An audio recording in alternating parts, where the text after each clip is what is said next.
House Chairperson, the Freedom Front Plus is in full agreement with today's topic of debate. Indeed, action for gender equality must be accelerated.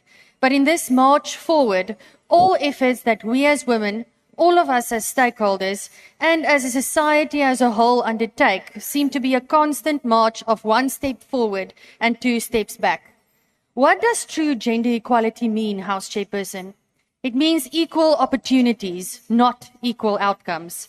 It means true empowerment through proper service delivery, good and proper healthcare, education, empowerment through proper service delivery, protection for women, and empowerment through job creation and economic growth.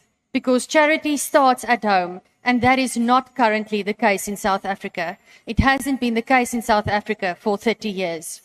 We can analyze the gender pay gap between men and women in South Africa, where our country ranks 20th from 146 countries in the World Economic Forum's Global Gender Pay Gap Index for 2023. Though there's been some progress, it's far from what it should be, because for every 100 rand a man earns, a woman will earn only about 72 rand for the same job. This undermines social and economic growth. Women as primary caregivers also work fewer hours on average than men, having to take care of children and households in most cases. But even more worrying than the gender pay gap is the fact that unemployment amongst South African women, especially black women, is a cancer eroding women's well-being, health, dignity, and ability to provide for themselves and their children, perpetuating the vicious cycle of poverty, unemployment, and the social ills that go with it. Voorsitter, Suid-Afrikaners, mans en vroue, is besonderse mense met die vermoë om uit te styg bo enige omstandighede. Nie almal nie, maar die meeste van ons. En Suid-Afrikaanse vroue soveel te meer, dis al oor en oor bewys. Tans styg ons vroue van alle rasse, tale en kulture uit, bo die skandelike swak dienslewering wat op munisipale vlak deur ons mense beleef word.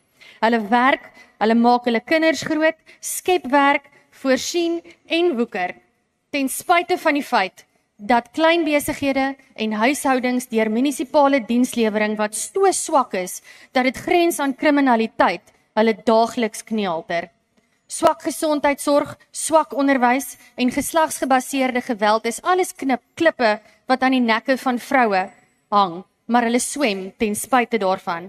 Kan nie dink, voorsitter, hoe Suid-Afrikaanse vroue sal uitstyg, selfs hoër as nou, as hulle behoorlike gesondheidsorg, behoorlike onderwys, behoorlike beskerming en bemagtiging deur volhoubare werksgeleenthede en ekonomiese groei ontvang. Daar kan nie in hierdie huis aanspraak gemaak word op 'n suksesvolle opmars in die rigting van geslagsgelykheid, alvorens hierdie uitdagings nie aangespreek word nie. Die individuele programme, projekte en pogings wat genoem is goed en wel, maar die poging tot ware geslagsgelykheid moet 'n holistiese poging wees, wat vroue op alle vlakke bemagtig om vooruitstrewend te wees. Voorts mag daar onder geen omstandighede kunsmatige pogings wees nie. Voorsitter, ek het dit al verskeie kere in hierdie huis gesê en ek stel dit weer kategories aan u.